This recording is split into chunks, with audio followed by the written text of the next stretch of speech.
Hey there, everybody! Welcome to Fresh Out, the podcast, the only podcast that features us, the guys on the podcast. I'm Johanan.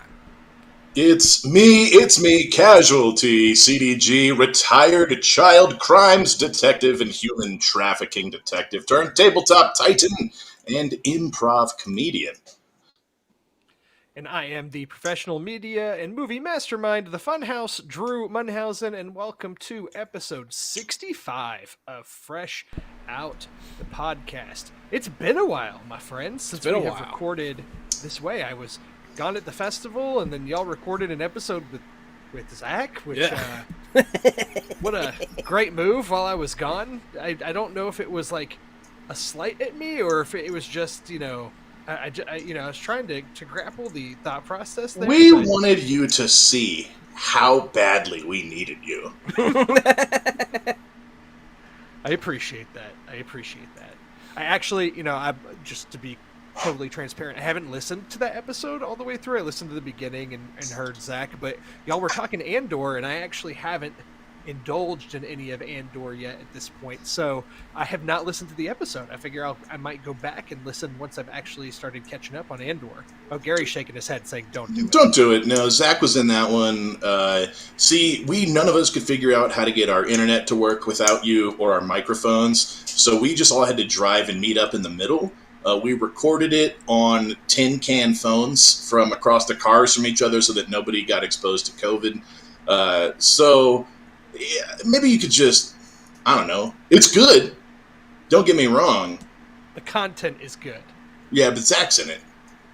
Yeah, it's always going to come with a little bit of a star step down. Yeah, there's a little caveat. There's a little asterisk. It was almost not even fresh out the podcast. It was just sort of out the podcast. It's like you're about to eat a piece of candy and you find a booger on it. And it's not your booger. But you really want the piece of candy? But, like, you are contractually obligated to eat the candy. Contractually obligated. But it's a salted caramel, so you probably wouldn't even notice the taste anyways. Gosh, this is going off the rails early. Oh, boy. Well, I'm happy to be here with both of you. Aww. I'm happy to be recording. It's actually, because of the timing, it's our first recording in October, the spooky month. Which is fun, and I did some solo pods while I was away at Fantastic Fest, so I hope folks have had a chance to listen to those. There's actually still a few movies that I saw in the latter half of the festival that I haven't talked about yet, or I didn't go back. I just got so busy. There's just so much going on. So, like, for those who don't know, you're a busy boy, man. Yeah, so when you go to the Fantastic Fest is a really good intro film festival for people because it's in Austin. It's hosted at the Alamo Drafthouse in South Lamar in Austin, and so the whole festival is at that Alamo Drafthouse. That theater is not open to the public during that week. It is dedicated to the festival, and if you're comparing to other big film festivals like TIFF, for example, in Toronto or whatever, typically that there's different theaters around the city. So like if you're going to catch different screenings, you're having to travel from one place to another, or like you're barely making it in time. The nice part about this is it's all very self-contained, but they basically have it set up in blocks. So the first screening of the day is in the 11 o'clock hour, and that's considered slot 1 basically, and then slot 2 is in the 2 o'clock hour, then the 5 o'clock hour, the 8 o'clock hour, and the 11 o'clock hour at night. Usually the late night showings is where they show the super weird stuff, and a lot of the stuff does have repeat showings throughout the week. So like if you don't want to stay up till 1:30, 2 in the morning watching one film, you can go catch it at a different time. So anyway, it was very interesting. But I saw, I think, around 23 movies in a week while I was there. And I think the max you could see, if you went to a movie at every single slot, I think it's like 36 movies is what you could see. So you did pretty good. I was below that, but I didn't do a lot of the late night showings. I just couldn't do it. Too old at this point. I was ready to get back to the hotel. After the first day, when I did all 5 movies in a day, early on, and I was like, this is not sustainable. I can't do this every day. So I kind of was a little bit more choosy, but I got to see pretty much everything that I wanted to see. So yeah, it was a good time. And some of those things I saw early, like I got to see Werewolf by Night, the new Marvel special, and I got to see Hellraiser early, which those are actually available now, streaming on Disney Plus and Hulu respectively. So it's kind of fun now to be part of those conversations, but I got to see little sneak peek of those. But yeah, so it's good to be back, but it was a good time. Yeah, we're glad to have you back, man. And yeah, it's really cool that you got to do that and do all that cool content for the channel and blah blah blah. When you were in Austin, did you get to ride any of those awesome little electric scooters around, or did you hold yourself You burned back? it? You burned it I up? did not. I saw that. I mean, they're everywhere, and I know of them. I've never ridden one. I just know that if I were to step foot on one, it would inevitably go badly. It would not. Have you ever ridden one, Gary? Yeah, hell yeah, dude. And I like to think that I have less dexterity than Drew, and I probably am in worse shape than Drew. Pretty top heavy.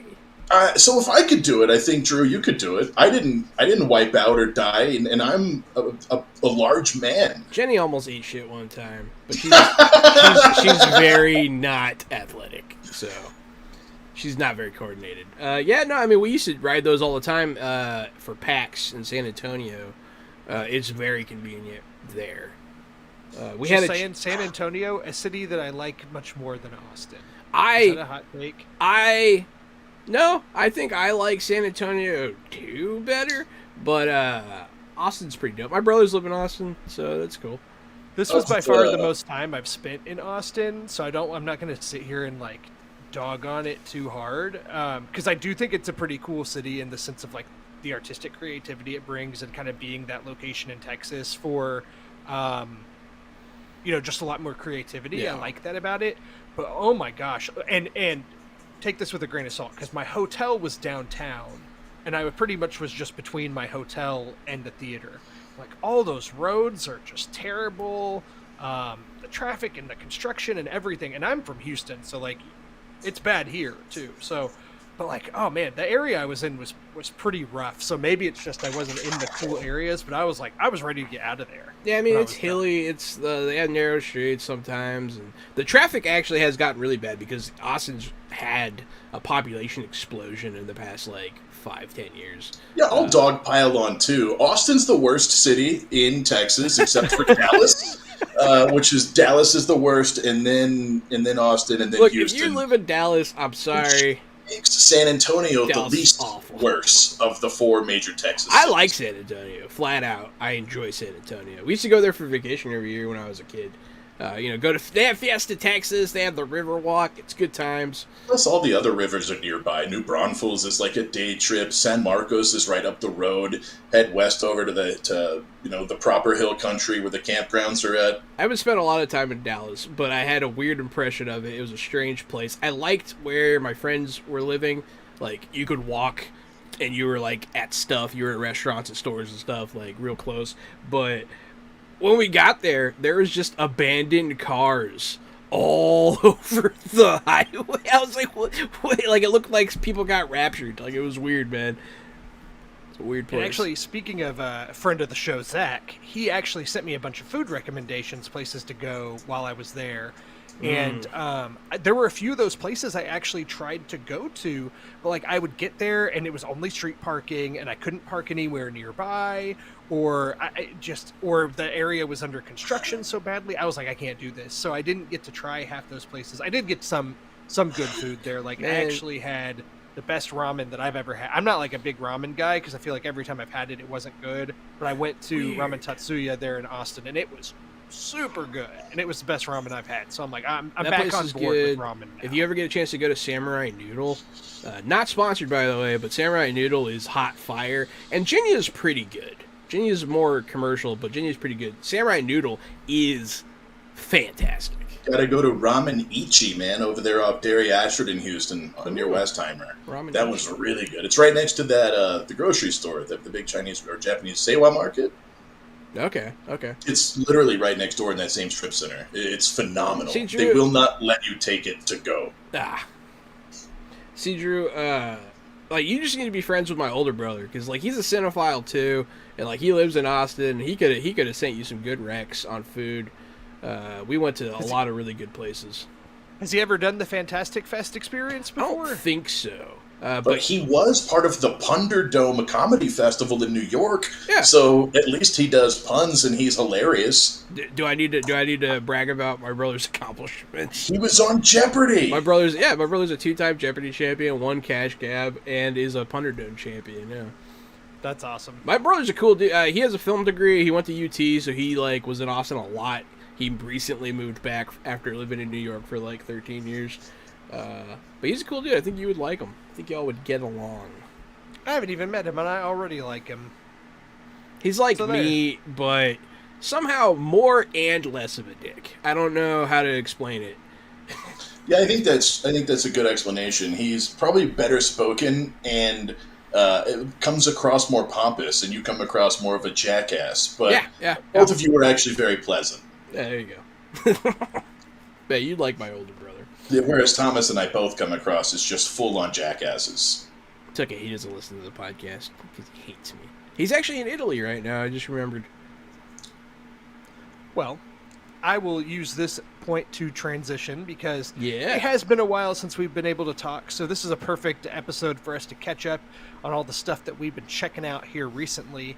And I actually want to start with Hellraiser. A, because it's October, and B, because Gary watched this too, I believe, right, Gary? I did. Actually, when I saw it pop up on Hulu, I was like, oh snap, let me watch this, but it was only the trailer. So I just kept following throughout the week until it actually came out, and my wife and I watched it last night. I've seen the Rick and Morty episode where they make fun of it. Well, are y'all familiar with the Hellraiser franchise in general, or have you watched any of the old ones? I'm familiar with it. I understand Pinhead and what's going on. I haven't watched all of them. I know that it's a franchise that's like famously diminishing returns. Like the first one's pretty solid and people like it, and then it has like 10 sequels that all just continuously get worse and worse. I can't verify that since I haven't seen them all, but I feel like it's been I feel like that's just horror enough movies. People back that up. Man, I don't know if that's fair. I don't think that those sequels are any worse than the Friday the 13th sequels. I think some of those Jason movies get real bad. Yeah, like I said, I think that's just horror movie progression. I agree. I'm not sure if Hellraiser gets any worse on the diminishing returns than Jason does. Well, horror movies are so interesting in general because, you have these films that, like, the first couple are made, like, on a really low budget and usually make decent money comparatively. So then you make sequel after sequel, then it starts to not work. So then they start to transition to almost like a more comedic angle. Like, at least that's the case with Chucky and things like that. But then it gets so stale that you kind of have two options. You either reboot it down the line, or you do like a legacy sequel, kind of like what the Halloween films have done now, going back to the beginning and making a sequel to the original and kind of ignoring the other sequels, things like that. Hellraiser got the reboot treatment, which I feel like is probably pretty appropriate for that franchise. Like, if there's any that was in need of a reboot, there's so many things that get rebooted that don't need to be, and I feel like Hellraiser is like kind of ripe for a reboot. But you, Gary, you mentioned Nightmare on Elm Street, and like that got rebooted and had the one film and then fell off the face of the earth, and so did Friday the 13th. So, and I thought both of those were good actually. The newer Nightmare on Elm Street, I guess that was like 2009. Now it's not new anymore, but it was the guy who played Rorschach, and I thought he did a great job. And then I actually really liked that Friday the 13th reboot also. He took it back to a lake, kept it in a house, and he killed everybody with a machete. Nice and simple. Well, what did you think of the new Hellraiser movie? The new Hellraiser, I mean, I didn't love it. Let's just start there. I did not love it, and I thought that most of the demons looked pretty cheesy. There were a couple that looked awesome, like the one with the teeth and his eyes covered. It was like, nah, nah, nah, nah. You know the guy. He did the chomp, the chompy chomp. He did. He clicked his teeth and did the chomp, Mr. chomp. Nom Noms? Okay. That's exactly. He was credited as Mr. Nom Noms. Was he really? No. But I thought that, what are they called? Not the Hellites. The Cenobites. The Cenobites. I thought that they left a lot to be desired. I did actually think the story was fine as far as the Hellraiser story goes, because it had that cool kind of, you knew how many people needed to be killed. There was a twist, which I wasn't expecting. I'm not sure if it was a good twist, but there was a twist, so that was nice. And I thought the final act was a little long. Once they got to that final museum with the gates, they kind of stayed in there for like 40 minutes trying to solve the problem, and I felt like it kind of stalled out in the end. It's a little longer than you would expect, isn't it? Almost 2 hours long. Yes, and it did. I didn't think it needed to be. That final act could have been don't half. need to be that long. The actual Pinhead, the Hellraiser herself, the lead demon, I thought she was great. I thought it was actually all of the other ones that sort of lacked the substance I was looking for. There were definitely chains in the movie. People got ripped in half. There were bloody machines, clockwork type of things. So it had all the stuff I wanted. It just, when it hit that final act, it lost a lot of steam, and all I could think was, this has nothing on 13 Ghosts. 13 Ghosts is solid. Yeah, it is. It holds up, too. I've seen it recently. The reason I think I would compare them is because at the end of 13 Ghosts, they're in that giant mansion. There's ghosts everywhere, sort of every which way you look. That's kind of how the final act in Hellraiser is they're saved by these gates. And sort of every gate you look out, there's these demons. But none of the demons are doing what the ghosts of 13 Ghosts did. They're not really making you feel that dread and that fear. They're not that gross or that scary. You said they look like pie, right? Some of them look like pie. I'm looking at it. Because some of them the skin is their skin is peeled back and folded over in interesting shapes. And the more they use that, the more it looks like pie in giant sections. When you use it in small sections, it works great. When you use it in large sections, it looks like kneaded dough. So like I said, there's a lot of them are like peeled apart with like wires and strings and stuff too.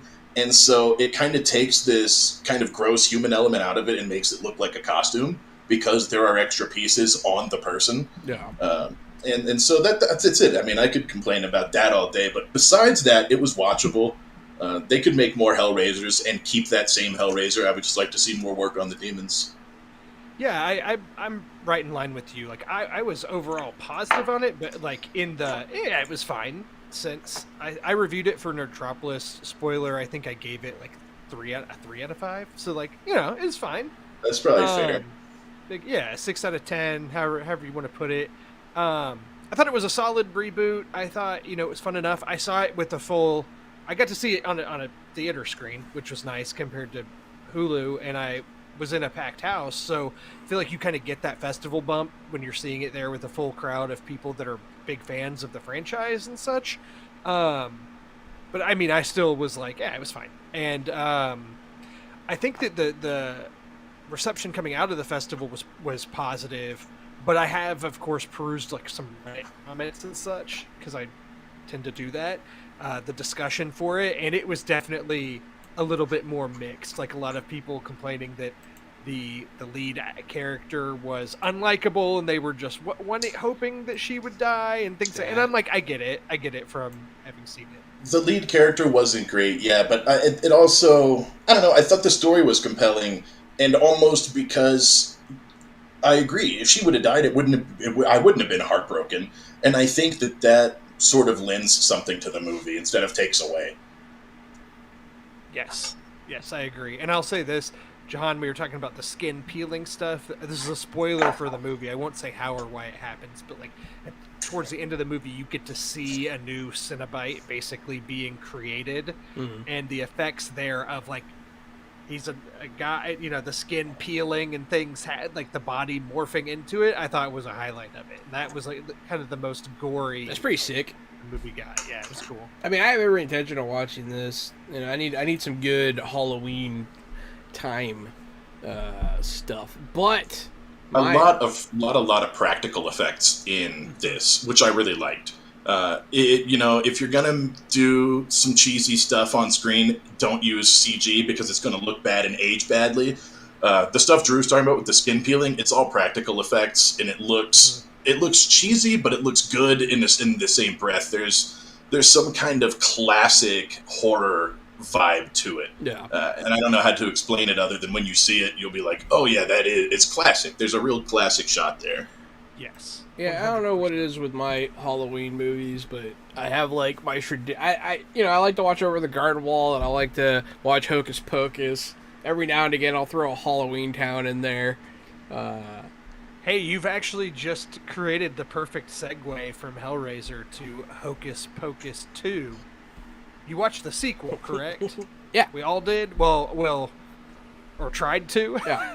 We all... It was on all of our TVs at one point or another. Fair. Yep, Right. I watched it. Well, I'll say this. The original Hocus Pocus came out in, 93? Yeah.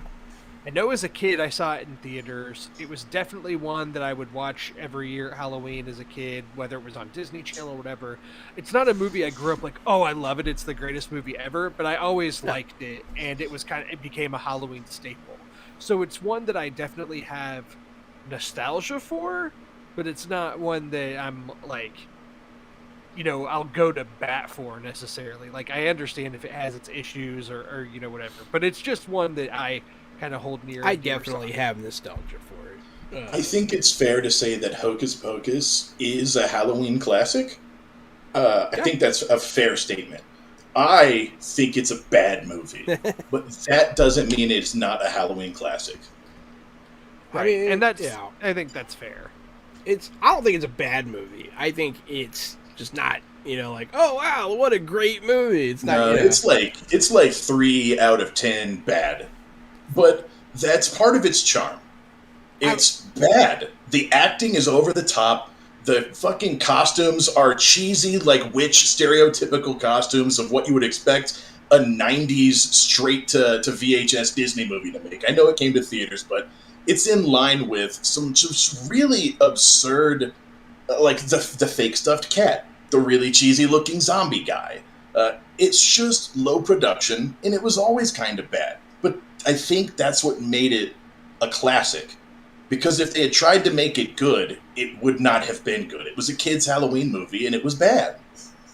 Well, the original Hocus Pocus, I think, is interesting, too, because if I have my facts straight, I don't have this in front of me, I'm not looking it up, but I'm pretty sure I've read this before, that it was not, like, a big box office success when it came out. Correct. Like, it didn't do that well. No. But it's had legs over the years because so many kids in our generation liked it and would rent it every year. It's now been re-released in theaters at Halloween. So, like, it's had legs, incredible legs, that it has made more money over the years. But when it first came out, it's not like it was this huge mega hit, but it has stuck around with our generation for whatever reason.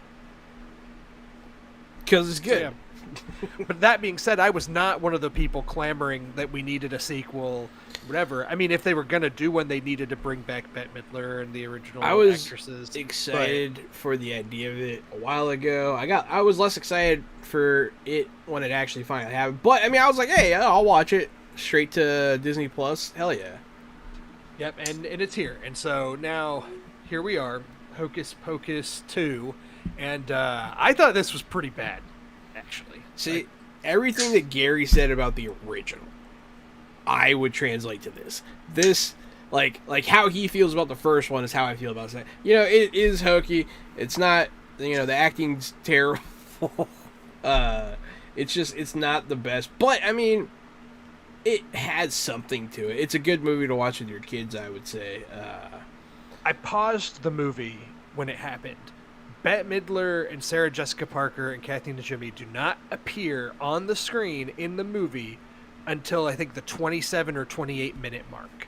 Yeah. So almost a third of the way into the movie is when they actually show up for the first time in a movie that's not much longer than an hour. I think it's like an hour and 36 minutes. So I was like, the first third of it was like excruciating because I just felt like it was struggling. It wasn't funny. I was like, the whole reason this movie was made was to bring these 3 actresses back as these roles that they made famous, almost 30 years ago.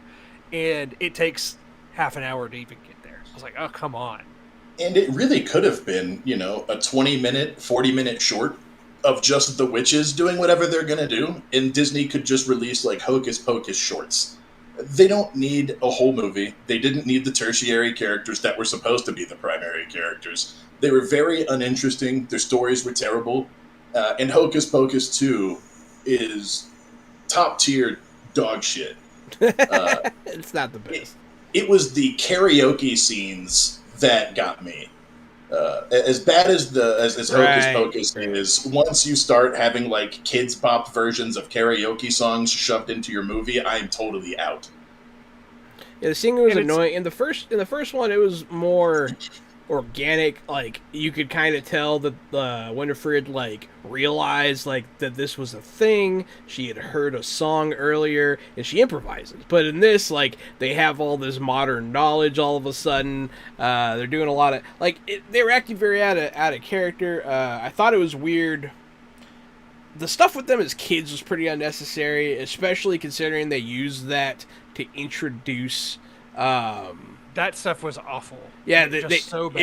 It was pretty bad. The overuse of like the old era English that they were using, like, the thous and thys and it was awful. But the giant teeth on the kid were awesome. She looked funny. I mean, the best part was the Ted Lasso lady looking fine. As a witch. Hannah Waddingham does appear. Luckily, but then I don't feel like there was any hit to her reputation appearing in this. She's in it for such a short time. Yeah, when she was on screen, I was like, okay. I don't recommend Hocus Pocus 2 unless you're my enemy. And Jahan, I think you hit the nail on the head. Like the first movie had the big musical number, so it was like this one felt that it had to do that, and it was just so forced, and it was very forced. The first one did not leave me questioning. Of course, I was a kid, but it didn't leave me wondering like how do they know the song or anything like that. This one, I just was distracted. Exactly, it was really this weird. Doesn't even make sense. And then like the Roomba thing was dumb. Oh yeah. Well, I appreciated that since her broom was a vacuum. I thought it was funny when she was flying on them. That was fine, but when they became like these like some semi-sentient animals, I agree. That was just a little. I know that maybe that sounds like a weird nitpick to an outside perspective, but it was just unnecessary. They were like trying to make a cutesy little thing. Boom! You hit the nail on the head. It was unnecessary. It was Hocus Pocus 2. A lot of really bad like fart jokes and stuff that were dubbed in too, like just unnecessarily added for comedy. I was like, and this is terrible. Which ones? Like bad fart jokes and stuff. I don't remember any fart jokes. They would make the Kathy and Jimmy's character, Mary Sanderson, like she was always kind of the butt of jokes. Oh, she was just dropping farts? Yeah, and I was like, why are you doing this? Because it's a sequel to a terrible movie from the 90s. That's why. It's a bad sequel for a bad movie. The last thing I'll even say about it is even at the beginning when Tony Hale shows up, who is an actor that has been in a lot of things that I like, from Arrested Development and Veep and things like that, where he's like very good comedy actor. And I actually really like him as the voice of he's the voice of Forky in Toy Story 4. But he appears in this as like the mayor, but he's also the, in the flashback scene at the beginning too. He's just become the go-to guy for these CG real life hybrid kind of movies or Disney Plus type stuff. Like he's in this. He was in Clifford the Big Red Dog last year. He's in one of the Alvin and the Chipmunks movies. Like he's just like the go-to guy. That dude's getting checks. You need you need someone. Man, I should send my stuff to his agent. I would love to be in terrible CG movies. Yeah, I would. Man, if I was making millions of dollars being in terrible CG movies, hell yeah. Man, if I was making tens of dollars being in Garfield sequels, you better bet your ass I would be on set. That's pretty fair. I too hate Mondays. So I think we can all agree that it is not certified fresh. It's not good. No, it's not. No, it's unnecessary, it's stinky, it's gooey, and it should go underneath the bottom shelf. Just sweep it under there and forget about it. If you have children, they'll sit there and watch and eat their Halloween candy and probably shut up for an hour and a half, so... It is a good... I mean, it's fine to put your kids in front of. It's not... And honestly, as a parent, there are worse things to have on the TV. It's not, it's not like it's Baby Shark or something. Speaking of worst things to have on the TV, talk about Lyle Crocodile. So I did see Lyle Crocodile. I reviewed it for Nerdtropolis, and I went into this with an open mind. I talk about CG, real life hybrid movies based off of a classic book series, and I thought it'd be fun because I knew he's a singing crocodile, right? Like, sure, this is gonna be fun. It doesn't sound fun. That sounds really bad. It would only be fun if he was secretly a serial killer. Yeah, it's not good. Watch that.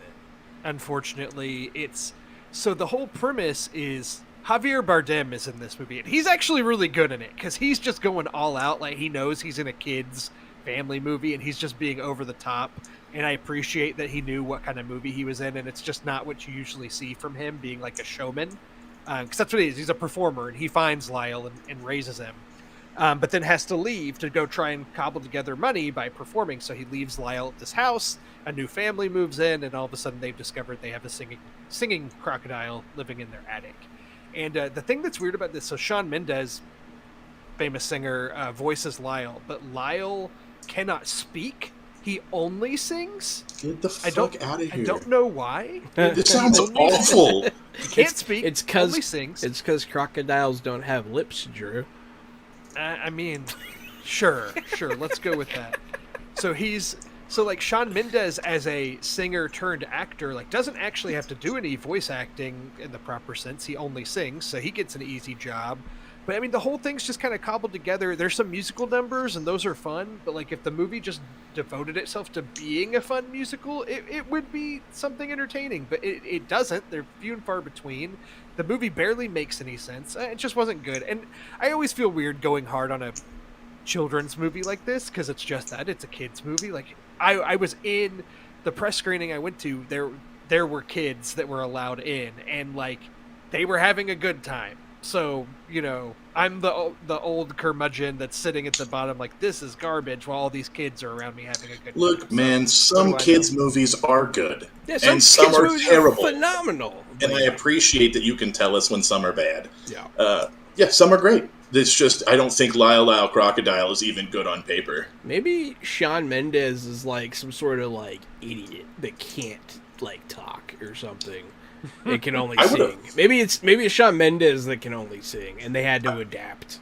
I would have also said that Sing would have been a terrible movie and a terrible idea, but people seem to have really liked Sing. And then there was a Sing 2 that I think totally tanked for reasons I don't understand. No, Sing 2 did really well. It just was in the pandemic era, so it didn't do as crazily well as the first one did. Because the first one, was this like huge hit out of nowhere. Lyle Crocodile. It's not the new Sing. Later. No, it's definitely not the new Sing. So, yeah, I mean, kids will like it, but it's not a good movie. So, it is what it is. I have a few other movies that I was going to talk about. I want you to talk about this next one real quick, because I want to know. I'm curious. Yeah, Triangle of Sadness. Oh. So, Triangle of Sadness is a satire, black comedy by a guy named Ruben Östlund, who's a Swedish filmmaker, and he's had some famous movies come out. He had a movie called Force Majeure. Why is John laughing? One of the pictures, you know how I image search it, put it up, is a woman like projectile vomiting. Yes, yes. So that's why I'm laughing. This movie has a lot of vomit in it, a lot of fecal matter as well. It's on screen, right? Oh yeah. So this is satire black comedy. Ruben Östlund, the filmmaker, he's made a couple movies here recently with a lot of praise. One is called Force Majeure, and one is called The Square. And Force Majeure actually got an American remake, because the original movie is a Swedish movie, but the American remake is called Downhill, and it has Will Ferrell and Julia Louis-Dreyfus. I've seen the original, and the original's really good, and the Will Ferrell remake is garbage. So the whole premise of that movie is really funny. Like a family on a tree, and there's an avalanche, and the dad runs away to protect himself instead of protecting his family, and it's like the drama that ensues from that. Really funny. That's the premise of that one. But you should watch Sadness is Ruben Östlund's first American, English feature, and It's got Woody Harrelson in it, actually, in a small role. He's like the kind of the name that they're attaching to it. Okay. But the whole thing is just kind of a the satire is all about the rich and the wealthy, right? So it's like a lot of people who are models or influencers are rich, and they're all on this super nice yacht, and there is just a really bad storm, and so everybody's getting seasick. So there's just vomit galore and everything. And then there's a third act that I don't want to spoil what happens and everything, but it's just a total examination of the class structure and how the rich interact with the people who work on the boat and those that do like the cleaning and the laundry and things like that. And it's like how I don't know, it's a very interesting look at it. I think the movie overall was decent. Like, I'd give it a 3.5 out of 5 probably. But yeah, if you watch the trailer for this or look at some of the images of just people puking everywhere, there is a good sequence in that. So if you're squeamish, I watched this at 8 a.m. in the morning. That's really funny. And that's how I started my day. That's a really good way to start your day, though. But worth noting, one of the things that had me interested in this, so this movie won the Palme d'Or at Cannes Film Festival. That's like their highest honor at that festival. So, it, has won a lot of awards. Palme d'Or what? That's what it's called. Palme d'Or fist. Or Palme d'Or hand? Palme d'Or finger. The Grand Prix de yada yada. You mean the Grand Prix? Du film. Right? Isn't it Prix? Pricks are for kids. Oh shit. Boy. Oh boy. So anyway, so that's Triangle of Sadness. I believe it is getting a release in theaters maybe later this month. It might have a limited release out now. But yeah, so it's an interesting one for sure. I don't think I wasn't like over the moon for it, but it had some good moments, and it is I like these kinds of satires and black comedies and things like that. Like I if they have something interesting to say, and this one did. You can get in a lot of trouble releasing in a theater. True. Hey, I don't know. Where we're going next? That's what happened to Paul Rubens, and he got his career back. Is that Pee Wee Herman? It is. The last movie I wanted to speak about was Don't Worry, Darling, which has been in the media a lot for reasons that are more about the production surrounding the film and the drama on set and the things that have been happening in the press circuit. But this is directed by Olivia Wilde, who an actress who previously directed Booksmart, which was received really well, and this was a highly anticipated movie out of her. It stars Florence Pugh, who's like a huge up and coming star, and also Harry Styles, who's the biggest pop star in the world right now. So like that's a pretty big deal that this is kind of his first acting debut. And then and Chris Pine is in it as well. And there was just a lot of back and forth in the media with this and everything around it. And the fact of the matter is, there's been a lot of reviews that I think have been ripping it apart, and they're justified in doing so. But I think a lot of it's just because of people being tired of hearing about it in the press or whatever. But the fact of the matter is, the movie is just perfectly fine. Like it's it's not bad, but it's also not good. It just kind of is. How's Harry Styles? What it is. Is he any good? No, he's actually not very good in it. Florence Pugh is really good in it and is the only thing really holding She's always good. the movie together. And Chris Pine is all right. They're the only ones that really seem to know what they're doing in this. But yeah, it's just somebody else could have probably directed this film or whatever, and it would have been a lot better. It just, I don't know. It's pretty disappointing after Booksmart was pretty promising. And yeah, it's just, I don't think it's as bad as some of the critics are saying, because I think, again, it's just the media machine around this one has been weird, but it's not good. So I understand that it's an easy movie to pick on right now. And Yeah, it's like staggeringly okay. Like it's a 2.5 out of 5 for sure. Dang. So Out of 5. Okay, that's okay. Do you have y'all seen the trailers for this? Like, do you know what the plot is about? No. I haven't really even gone into that. So basically, it's it's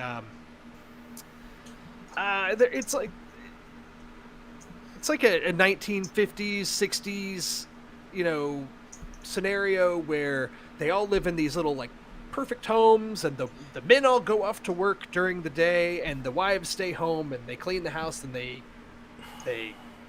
make the dinner and they do whatever, but it's like kind of unclear what the men do for work. And then Florence Pugh starts to like notice some odd behavior from other people, and then it kind of becomes clear that something's up.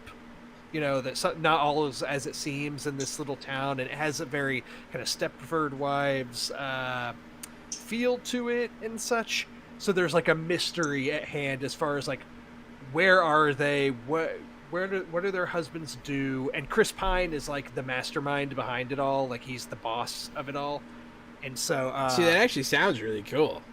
Yeah, in theory, like, that premise sounds interesting. In execution, it's pretty lackluster. Is it kind of like a Village situation?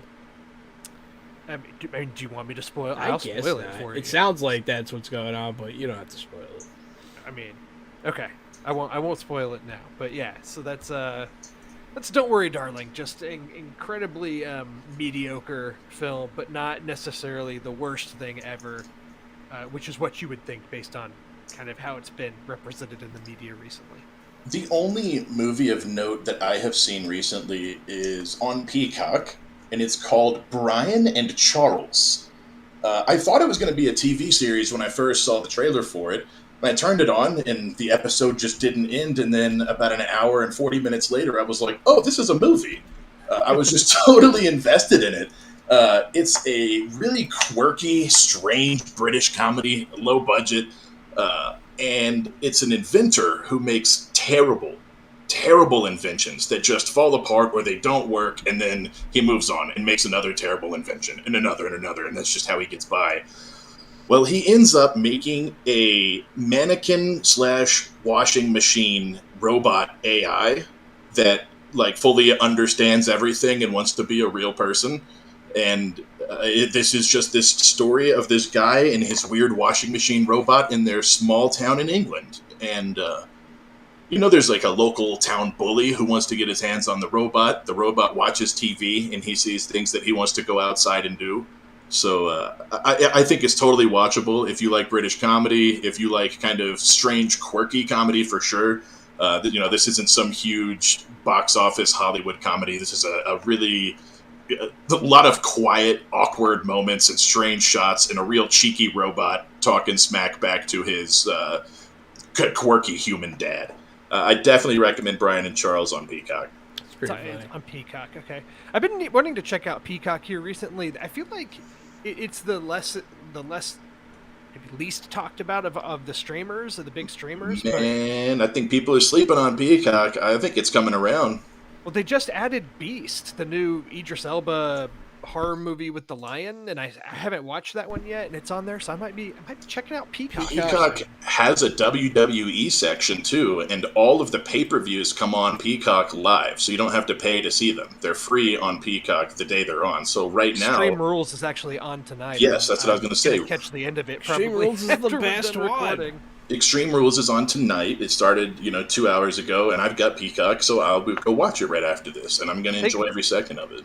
I think we're going to get a Bray Wyatt return tonight. I think it's happening. Ooh, I don't want to check Twitter, but you're probably right. I've seen some Bray Wyatt teases in the past weeks. I'm not even following wrestling, and I think Bray Wyatt's coming back because I've seen a bunch of stuff about him showing up. So I do want to talk about Peacock while I'm talking about Peacock, though. I've really been enjoying it. Like I said, I've been watching wrestling on there, but SmackDown and Raw don't come on until like 3 weeks later, which is really weird. I still watch those on Hulu. It is. I'm sure there's some kind of deal with Hulu getting live viewing. Peacock, I think, will eventually have wrestling, but now SmackDown's on Fox, so who knows. But talking about Peacock, I have been watching Resident Alien, and I cannot recommend this show enough. I recommend it on Twitter. I recommend it in every single group of people and friends I'm talking to. I talked about it a little bit last week. and now I'm almost done with season 2. Season 3 has been approved as of this past summer, so they're going to have another 12-episode order coming out. It's just so funny. Watching Alan Tudyk act like a totally bizarre human alien person, and then everyone else not selling it. By like the second season, they're used to him being strange. And so he just says absurd things, or just has the most bizarre tone to his voice, and people just keep talking like he's not even there. It's just, they keep adding more icing on the cake. It turns out the guy whose body he took over had a wife, and they have a kid, and he was involved in crime, and so he's tied into all of these different storylines that he doesn't know about. So it's sort of like the Amnesia storyline, except the character is an alien who didn't do any of these things, and he's experiencing all the fallout. Resident Alien, super funny, great cast, pretty good ensemble. There's just a character named Darcy, who, my God, by the season 2, she is just on my nerves. She gets too much screen time, and other than that, I love the show. Check out Resident Alien, especially if you're a fan of anything Alan Tudyk has done. And I think everyone likes something Alan Tudyk's done. I heard of this show for the first time like a year ago. I had a friend in Oklahoma that was watching it, and kind of the same thing. Like he was praising it, but it was almost like he was shouting it out to nobody. Like nobody would really listen to him. I'm not sure. Has this show aired on cable, or has it just been a streaming only show? It's a sci-fi show. Okay. So no one's going to watch it on Sci-Fi, right? So you're only going to really be able to catch it on Peacock these days. Man, Sci-Fi. And for Sci-Fi to like, I can't believe they would afford Alan Tudyk as a lead for a recurring TV show. Like, that's kind of strange to me. So I wonder if it is a Peacock original / Sci-Fi, like if they bought it together. Alan Tudyk, to me, is not the type of guy who goes off to do a Sci-Fi original TV series, unless there's a lot of money or the script is really good. It is based off of a comic book I read, or maybe a comic book series or graphic novel under the same name, Resident Alien. So I'm sure that's also really funny and really good. All right, so Resident Alien certified fresh. Absolutely. There's also this layer of whodunit murder mystery baked into the whole show throughout. So if there's something for everybody to like. I got my brother hooked on it. I'm trying to get everybody else hooked on it. Resident Alien. Peacock. I actually just looked at Peacock prices, and it's not too bad. I'm an Xfinity subscriber, so I get it for free. Okay. Okay. Just let me brush that off my shoulder. Yeah. Mm-hmm. What's this other show, Gary? The last thing I've been watching is on Hulu, and it is Wrexham. There's only one person in the world who I'm trying to get to watch this show actively, and that's Connor, because he's my only friend that is a soccer fan or a football fan, if you live in any other country that's not this one. Wrexham is starring Rob McElhenney. I know of this. Okay. Ryan Reynolds. Sorry to interrupt you. So when I first saw this show, I saw it pop up a couple of months ago, and I thought maybe this is like a sitcom, and I was like, I don't know. I don't know if I'm ready for this sitcom. And then I saw a bit online with the two of them at like a cooking show with a Welsh instructor who's teaching them some Welsh. And it's just those two ribbing each other back and forth. And I was like, oh my God, what is this gem of a show that has Rob and Ryan just ribbing each other? I found out it's Wrexham. Well, it's the real show. It's a documentary. They pitched in, they bought a soccer team, a Welsh soccer team that's one of the original clubs, and it follows the first season and how they have to change out some management and some players and spend a lot more money than they thought they were going to. And then it goes into their second season, and I thought it was going to be like maybe 6 episodes since it's a documentary, maybe 8. But I think now there's 12, and I think there are more coming. So I just don't know how many episodes of Wrexham I'm going to get, but there are just more and more and more, and it's a good way to invest you. If you don't know a lot about soccer, they'll teach you a little bit about that. Ryan and Rob seem like great team owners because they're going around trying to figure out what the town wants and what the town likes. They're not just like iron fisting the team the way that they want it to be.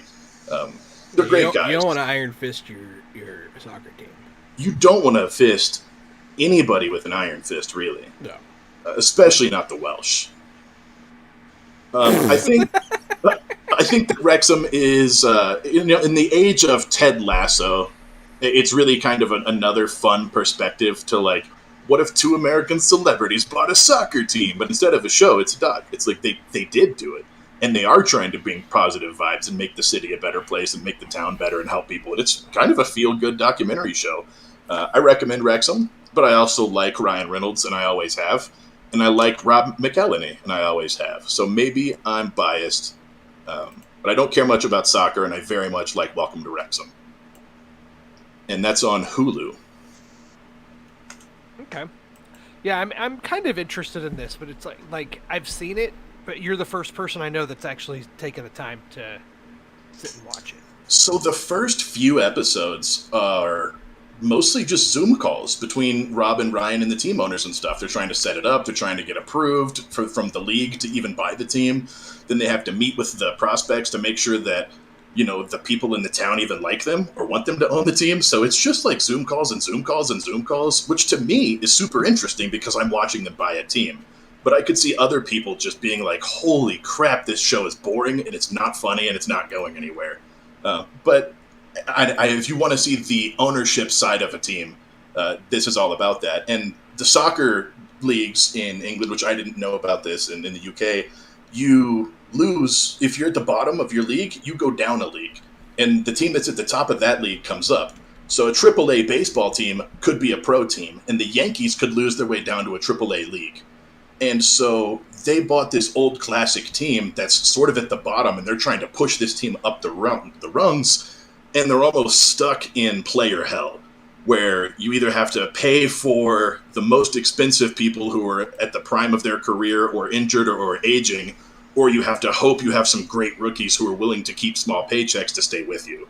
So they're just really caught in an interesting place, and I think the show it's very interesting to me.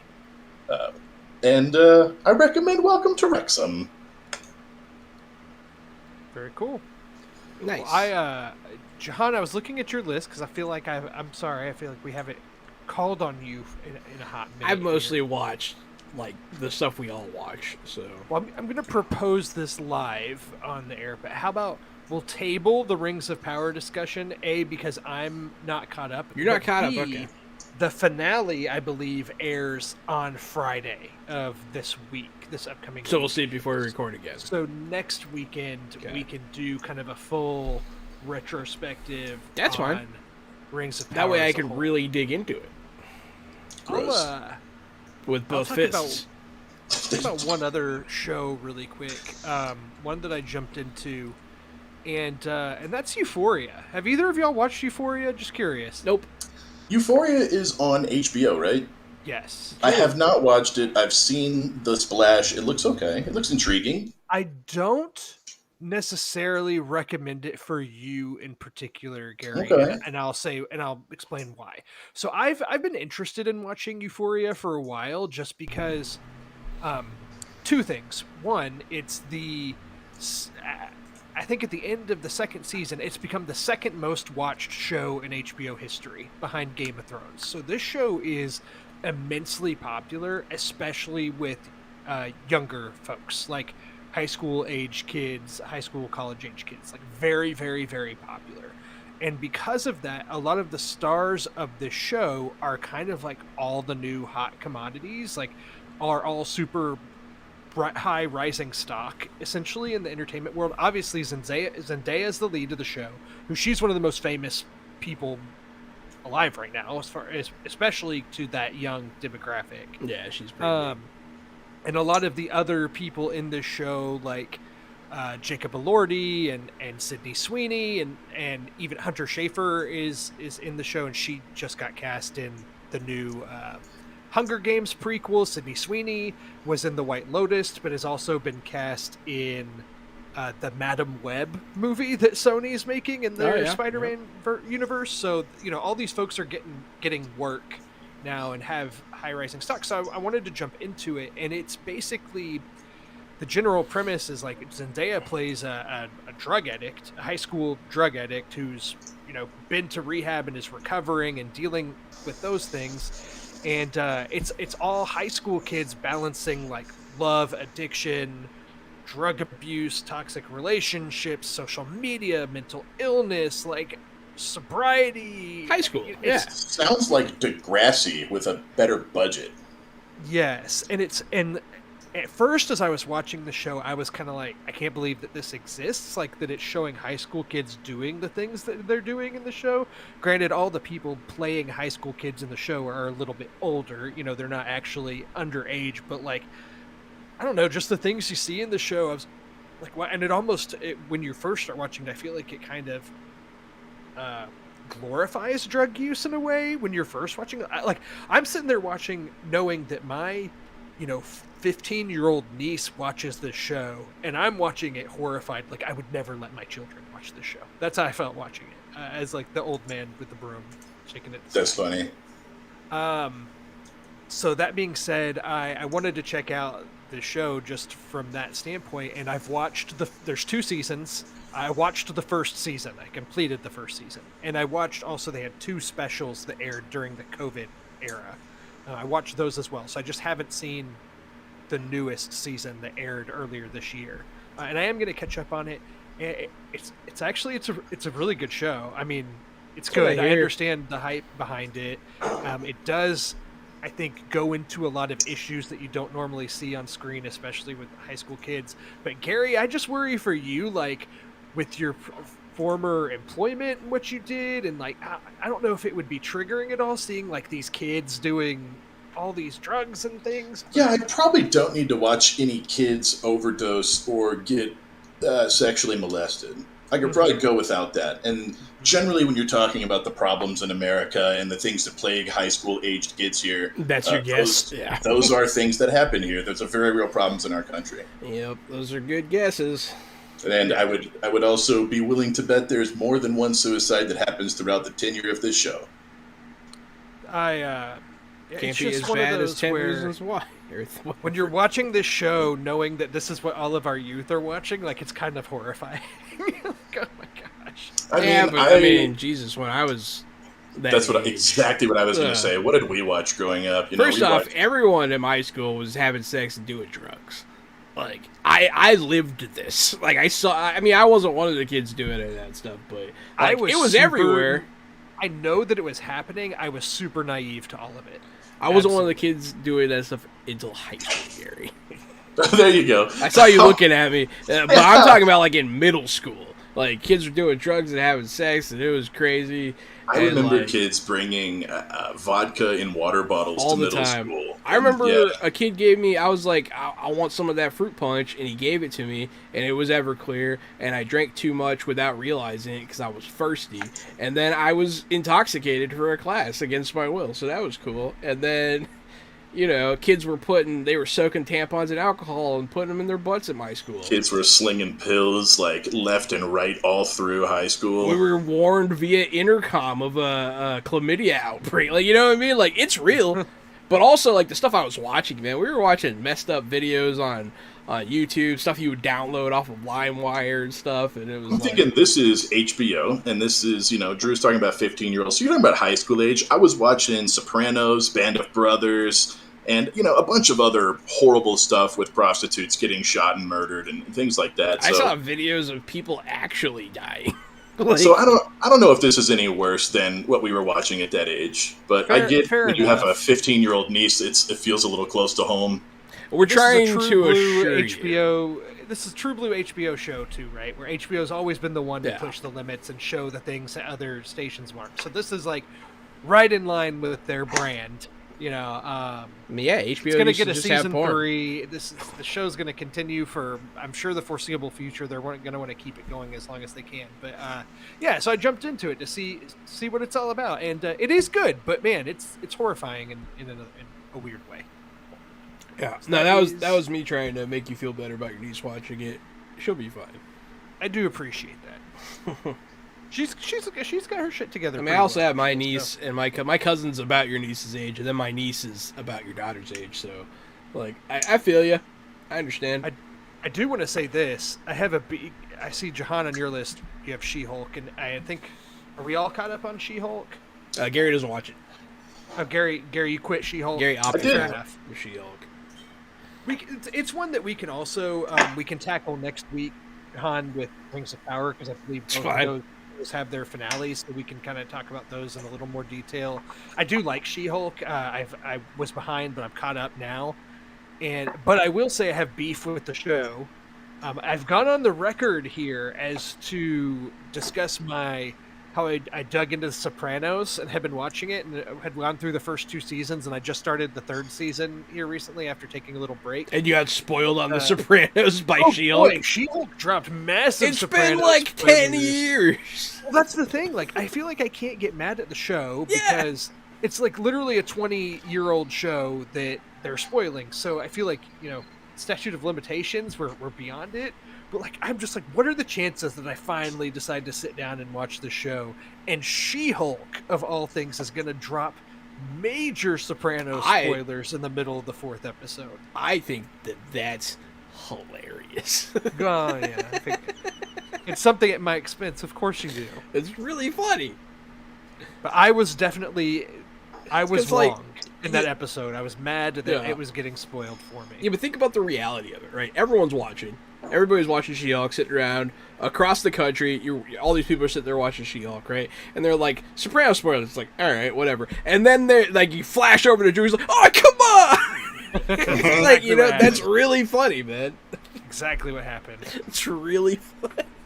It wasn't even as much of a arms raised up, oh, come on. It was really more of like a deflated sigh. When it happened, it was just like, oh. That's almost funnier. That's way better. Your soul died. I mean, that's truly what happened. Like, if you had been watching me, you probably would have just seen my eyes gloss over and turn gray. Oh, I love it. That's so good. A piece of you died that day. Thank you, She-Hulk. Maybe I should watch it. I like She-Hulk a lot. And the most recent episode is great, and the character that they introduced in the most recent episode, really, really funny. So... I just find it to be, Gary, I know you had your issues with the comedy of it. I just find it to be inherently watchable. Like, it's like eating candy. Like, the episodes are quick and fun, and they're quick and fun, by. And I find myself laughing out loud, like, consistently. I think that she is super cringy, and the comedy of that show does not hit for me. It hits hard for me. I like it. But I laugh at sitcoms, so, like... it's definitely more in line with that. Like a feels like it could have been an ABC, primetime sitcom. I don't think that's a good review because sitcoms are trash. I like sitcoms. I'm with Jahan. I like sitcoms. Ugh. Like even like when I'm annoyed when like Jenny's sister would be like watching Friends still. And like I'll be like, oh man, we gotta watch Friends, and then like I'll laugh. Something will happen, I'll laugh.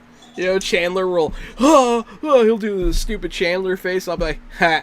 I don't know, man. I've been watching Friends too. I'm almost done with it. I started watching it like in 2015, and I just watched them here throughout. I'm about to be done with the whole series. There's a lot of stuff in that show that has aged really poorly, but there's a lot of stuff in it that makes me laugh out loud too. Gary, you sound like you're a child watching his parents eat the last of the ice cream.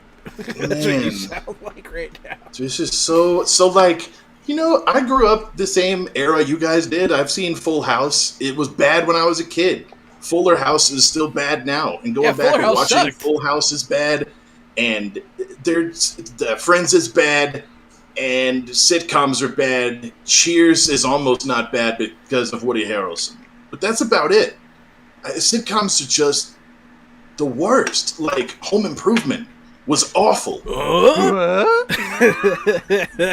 Yeah, exactly. You guys, exactly. That's how funny sitcoms are. Yeah, but I have to watch it so that... It's just a noise. I still watch Home Improvement so that the residual checks that he gets can fund his cocaine addiction. Because I support it. I just cannot with sitcoms.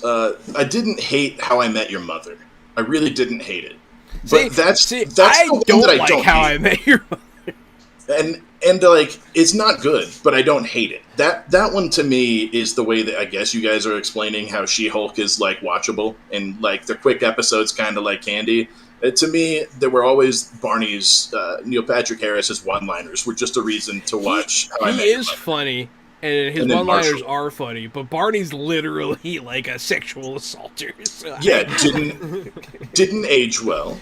Neither did Friends, though. Watching Friends, like, Chandler's an absolutely, like Ross, too. Ross is really bad. They're such toxic, gross, homophobic men. Like, it's I think that's, when you make Neil Patrick Harris the toxic, gross guy. It's pretty funny, because... I think you can get away with it, because it's just so funny when it's him. And then it's almost the same thing in whatever the one was with David Spade, where he played that same sort of like ladies' man role. I know what show is it? Was that one Rules of Engagement, or was that a different show? I think you're right, but he played that same sort of role, and it's David Spade, right? He's like tiny, and he's got this little Weasley little voice and frame, and so he's like not. Yeah, when you cast people like that to be these kind of gross, masculine, toxic guys, I think it's really funny. You ever heard David Spade tell the story about the time his assistant tried to murder him? Like, no, I want to hear that, though. Yeah, I'm not going to tell you, but it happened. His assistant tried to kill him. I'm a huge David Spade mark, man. I love David Spade for life. His assistant tried to sneak into his room while he was sleeping, get his shotgun from under the bed, and kill him with it. It sounds like something my ex-girlfriends would have done. Well, he was in Just Shoot Me and then Rules of Engagement. That's ironic. Yeah, timing. It's good timing, yeah. Well, Jahan, let's tell me about your new Xbox. Yeah, so I finally, I've been trying to get an Xbox, but they're so expensive. I finally decided that a Series S would be the right move for me, because I just don't want to spend $500 on a console, especially since I have shotgun and tried to shoot him and kill him with it. And I said, sounds like something an ex-girlfriend would do. Gary, we can... I don't know why. Me either. I don't know why we can... Oh, because you muted on Discord, and I'm hearing you through... Yep. I thought I muted on both. Hey, Drew, could you edit that one? 109. 109. Okay. But yeah, so I've been looking at Series S, and recently there's a deal. I don't know if you know, Target's doing a sale, $250 for the Series S, and you get an extra controller. So I got 2 controllers and a Series S for $250. It's a good deal. It is a very good deal. It's pretty much, it's like $110 off because of the controller. And, yeah, man, I got it. I hooked it up. It's way smaller than I was expecting. It's like itty bitty, dude. It's like this little thing.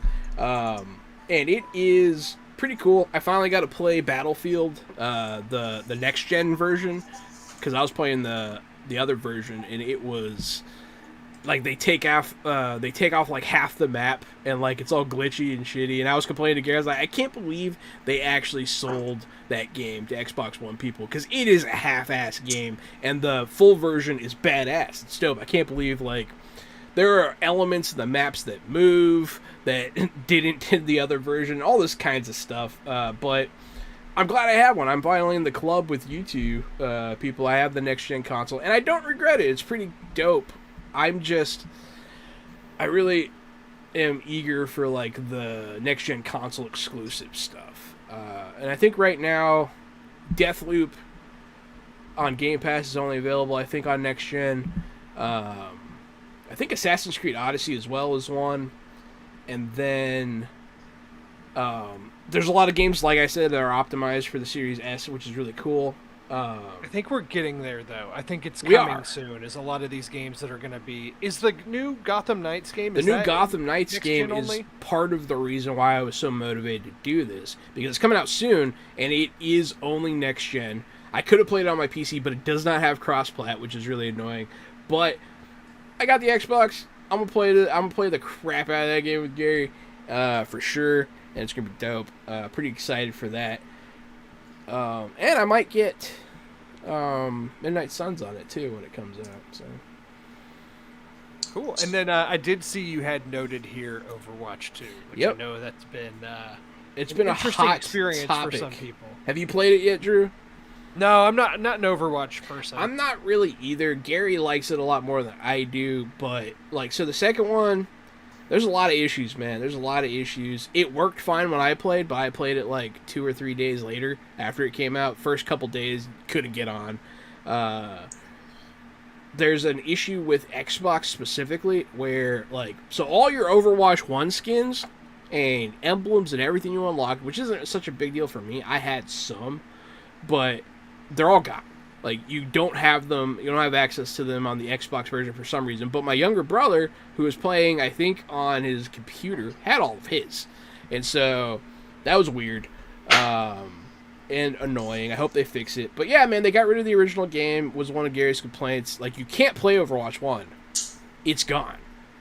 Yeah, there's some things that, like, there are definitely my complaints, but there are some other things that are just facts about the game that are weird things. Yeah. Like, you can no longer play Overwatch. Now, Overwatch 2 is on your console or it's on your computer. You can never go back and play that again. You can never play the 6-person mode again. That's gone. Now it's a 5-person game.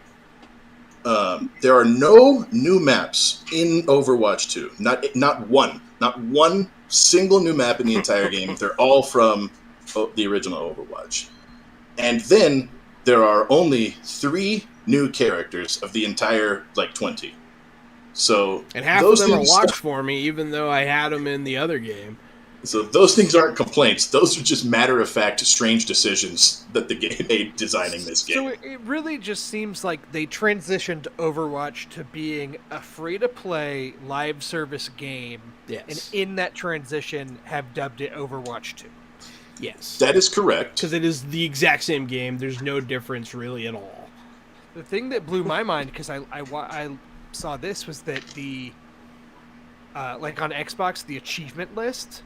So it's the same. It's the Overwatch achievement list. It's just now been changed to be Overwatch 2. It's the same game. So it's all the same achievements and things. That ones that you've unlocked playing Overwatch are unlocked. You know, it's all the same, yes. Which means that there are now achievements as part of the achievement list for Overwatch 2 that you are completely locked out from getting because they're tied to modes and things that were in Overwatch 1 that don't even exist anymore. So now they're just achievements as part of that list you can't even get. So a complaint from me, it's not a big deal for me because I didn't spend any extra money ever on Overwatch. I got Overwatch on sale for like $20 a couple years ago. I never bought any skins. I just unlocked stuff from like holiday crates and things like that. Same. But I have friends that would spend $10 a month or $20 every couple months, and they have $200 or $300 worth of epic skins and stuff, and those are gone now. But it's been replaced by a free game that has a battle pass. So, to me, that is just insulting to your fan base. It's predatory, and it's gross, and it's bad. Yeah. The gameplay of Overwatch 2 is actually pretty fun. Yeah, it was fun. We had a good time. Having 5 players instead of 6 makes a hell of a difference. Having one tank is almost like a de facto team leader. So now, instead of your team splitting off and running all these different ways, like chickens with their heads cut off, the game inadvertently plays more team-based. You've got 2 healers, 2 attacks, and a tank. And it works. It forces you into a meta that is actually comfortable and manageable. It's just the other complaints I have. The things that aren't gameplay, the things that were decisions by the design department, I think were very, very, very bad. I think they were predatory. It's almost like they had to kick it out because like they need to work on other stuff and they need to just drop it. That's what it seems really, like. The whole time I was really thinking they would do a drop and redesign and add some maps and say, we were going to do this thing, but we decided to change it. But they didn't. They stuck with their guns. There's no new maps. There's a smattering of new characters. They didn't change the physics they changed a couple of moves, but the game balance is still sort of the same. And I guess the maps thing is really getting me. Like, the more I talk to you guys about it, the more it pisses me off that they would just reuse maps from like 12 years ago. You couldn't make one new map? Yeah, not a single new map. If you go buy, like, I'm sure they've probably gotten rid of them at most places, or Blizzard's asked stores to take it off the shelves. But like, if you could go buy a physical copy of Overwatch at a store right now, you can't play it. And you went home and you put it in your Xbox, it would just download Overwatch 2. Is that correct? Right? It'll download Overwatch 2? That's interesting. You'd have to install the game on your Xbox, right? And then it would update, because Overwatch is only playable online, I think. There's no Or single player maybe content. you could play against bots offline by yourself in Overwatch 1, maybe, if you didn't have it connected to the internet and you had a physical copy of the disc. There are no servers though. Yeah, correct. Yeah, that's as what I'd heard. soon as you tried to go online, it would update to Overwatch 2. You would no longer have Overwatch. I mean, but Blizzard's done stuff like this before in the past, with like World of Warcraft. Like once the DLC drops, like you're pretty much like you're almost forced to get it. I mean, you can choose not to have the content, blah blah blah, and be locked out of certain things, but you can't really go back to a version of the game where everyone's just playing vanilla. But now they have classic, WoW class, so they might release down the line classic Overwatch, which is really stupid and annoying and pointless because Overwatch 2 is the same game. Not a single new map. It's bananas. That blows my mind, dude. And soon enough, this is all going to be probably owned by Microsoft anyway, which is interesting too. And not that Microsoft is like some, happy, friendly company that's really nice to us and loves us or anything, but I think Microsoft has done a better job recently of treating its fan base well than Blizzard has. Xbox Game Pass has been absolutely. I feel the gratitude. Like they deliver. It's a good deal. I don't know. I don't feel taken advantage of with it anymore. And to Gary's point, I feel like you can't help but wonder that if that deal had gone through already and Microsoft did own Activision Blizzard, if some of these decisions in what happened with the Overwatch 2 transition still would have happened. That's fair. Thank you. You reminded me of just a couple of more complaints about Overwatch 2, not to pile on, but when you first play the game, you have to create an account. You have to link an account. It has to be connected to your phone number or your email address, and you can't play until you do that. Yeah, you have to link to your Battle.net account. And so apparently they're walking that back because it's caused people who have like not burner phones, but like some people were locked out of that. Yeah, I was, because I put in my phone number and it was like, this is already linked to another Battle.net account. And I was like, cool. What the hell I can't play the game now because I can't verify on my phone because someone else has this number. And so I could not play. So I had to put it on Annie's phone. So now I have that. It's on that phone number. And, it's just, what happened to putting a game in and playing the damn game? Yeah. And these are the same assholes that just destroyed their other game, and then they have this game, which you can't even play until you share a bunch of personal information. All of that shit's already shared on my Xbox. Microsoft has that. All you have to do is have an allow button, like Facebook or any other social media other game that pops up. Yes, it was inconvenient and annoying on top of all the other things. It was just more of a headache. I just think they really botched this release. There were 20,000 player queues, like Jahan was saying. It took over, 4 to 7 hours just to get into the game to play. And it's 2022, and you're Overwatch, and you know what your player base is, and you're Blizzard, man. Like, you know how many people are going to slam your servers, and they refuse to learn the lesson. When it's indie companies, I can't be mad, because I have to assume your networking analyst didn't expect 10 million people to play it in one day. Yeah. When you're Blizzard, get your crap together, man. I'm so glad that Microsoft is buying Blizzard. I think they'll be better than Blizzard was. But I hope. And I just really want World of Warcraft for Xbox. That's what my That's what my little man wants. It's my little brain wants. And that way, me and you and Annie can all play. We can get Jenny to play. Maybe we can even get Drew to show up. And then we can have a full guild of Xbox World of Warcraft. Oh, hell yeah. The fresh out the box guild. If WoW was on Xbox through Game Pass and all that stuff, I would. I'd be so excited to hold your little hands and guide you through. Yeah. Because I played the crap out of it. But I mean, while it might have been better if Microsoft had their hands on it, I can't forget that Halo dropped without a co-op campaign. So, there's always these companies, man. After Halo dropped, it never started climbing again, man. Those numbers went down, and it's still very far down the list of free-to-play games. People do not like it. It's not, I mean, they didn't take care of us, and so we're not taking care of them. So, but hey. Could Microsoft kill Overwatch? They certainly could. Yeah. I hope they don't kill all of the Blizzard titles, but they can if they want to. I think there's too much there. Overwatch was such a popular franchise and still is. I think that Blizzard has such loyal fans that even with some of the bad blood or press around the transition, I think there's a lot of people that'll still stay dedicated to the game just because they still like playing the game. So that's, I think, at the heart of a lot of Blizzard and Activision stuff. I was a lifelong Blizzard fan since Warcraft 1. You know, I played Warcraft 1, 2, Tides of Darkness, 3, the expansions of 3, Dota. It's like we all have our Blizzard franchise. Like if Jahan's a Warcraft guy and Gary's an Overwatch guy, and I'm all about Diablo. Yeah. So it's like they have their franchise for everybody somewhere. Yeah, I did all the strategy games. I did Diablo. I did World of Warcraft. I did, all that crap. And yeah, man, me as like a lifelong fan, I'm not happy with where they're at right now. Honorable shout out to Overwatch 2. I won't dump on it only. I will say that the cross-platform worked very well. It worked good. Jahan and I got into a party today with his brother. His brother was on his PC. Easy to invite, easy to get in the party. Streamless play, no problem. No issue. Really fast. Yeah, no complaints. So. And honestly, we didn't have any server issues. The Almost load always, times weren't too bad.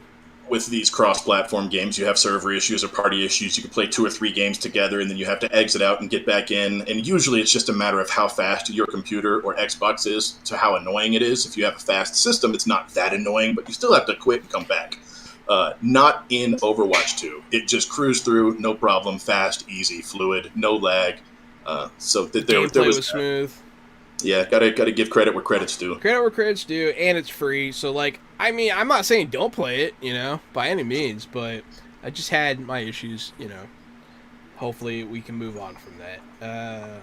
But yeah, that's all for me this week. The only thing I do want to shout out a game on Kickstarter right now, Nevermore, from our friend Ian Lemke, legendary TTRPG creator.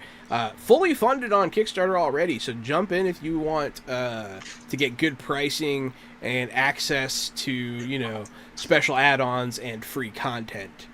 Backing now. That is your advantage of backing Kickstarters early. You get free stuff, you get extra stuff, you get better stuff. So Nevermore, the tabletop role-playing game on Kickstarter now, for a friend of the show, Ian Lemke. So it's me, Casualty CDG. I am the co-host of Fresh Out the Podcast and Fresh Out the Box. What is Fresh Out the Box? Thanks for asking. I'll tell you what it is. It's where Jahan, that's that guy, and me, that's this guy, play tabletop role-playing games where we make pretend and imagine scenes and places that you can't see. We just see them in our mind's eye. So if you want to see us play Make Pretend with our friends, you can do that every Wednesday, Thursday, and Friday.